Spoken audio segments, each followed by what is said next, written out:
The skills are not as common as they used to be. Right? It takes a long time. People are younger and younger.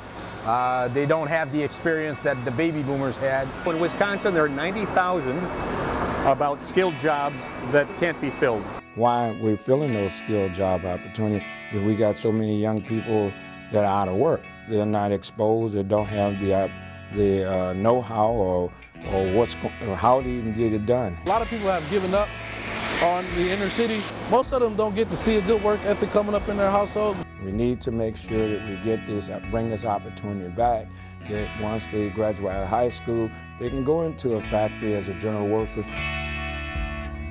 Customers tell us that machine downtime is a big problem for them. Well, that requires that they have a strong maintenance crew that's able to keep the equipment up and going. And they have a need to find new skilled workers to do that kind of work. Well, those workers aren't available.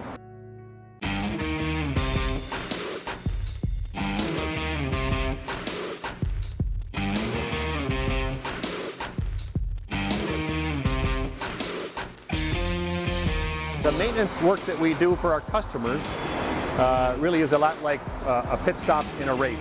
Our approach coming in right off the bat is to save these people as much money as possible. And we do that by decreasing the downtime of their machines. You know, the quicker they do it, the quicker they get that machine back on the track, the more productive and the more profitable it is for the customer.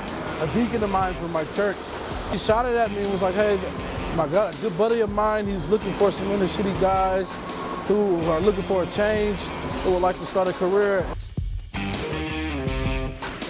This is a very good opportunity for them to start learning some skills and they don't know anything about. I worked on cars a little bit when I was younger with my uncle. I never knew as a kid that all this stuff could be used for something so much more and help create items that we use on a regular basis.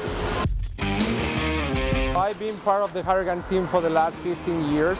Over time, I became an account manager, and then I became a service manager, and now I'm part of the training team. It set me up to have a lifestyle where I can be comfortable and knowing that I'm not going to miss a bill. Without getting at what's inside the person, you're going to have turnover like it's crazy. I mean, my last plant, we basically had less than 1% turnover. And again, we have people from all walks of life. I've been visiting New Beginnings for about 10 years, and each year I just stopped in there thinking that there would be there'd be a connection here someday. Here in New Beginnings, we are a long-term family relationship ministry. I've been in this community for 40 years, and I know a lot of people connected to a lot of churches, a lot of young people. And I really think this is what we need to make happen to get these young people back to work and off the streets.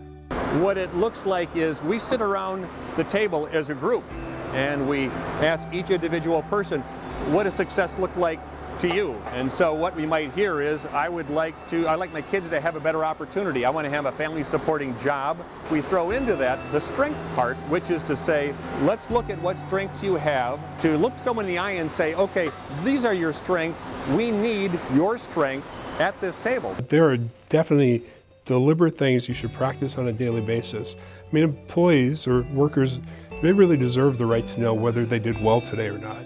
And many workers in many situations show up, punch the clock when they leave and have very little interaction with their team members, their teammates, and they don't even know if they won today, they just know they put in their time. Well, it works by creating the system, and I think that there's two types of systems that need to be created. It's how do you reach the things that are inside individuals? How do you reach those, sense of purpose, the things they want to master, how they want to be self-directed. There's a whole team dynamic that needs to be built that they can have some autonomy about, what's important to them and their team, what are their ideas of how to improve things that many times management never listens to. I think the thing to know is that it's different because we're trying to reach people and that you can be successful at it. It takes time. Some people buy into it, some won't. It's just like anything.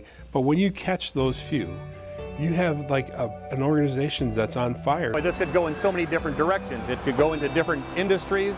It's about creating long-term relationships with people in which we help them discover what's important to them, their spark, and to help them understand how to be successful with their strengths and achieve their goals. So that works anywhere.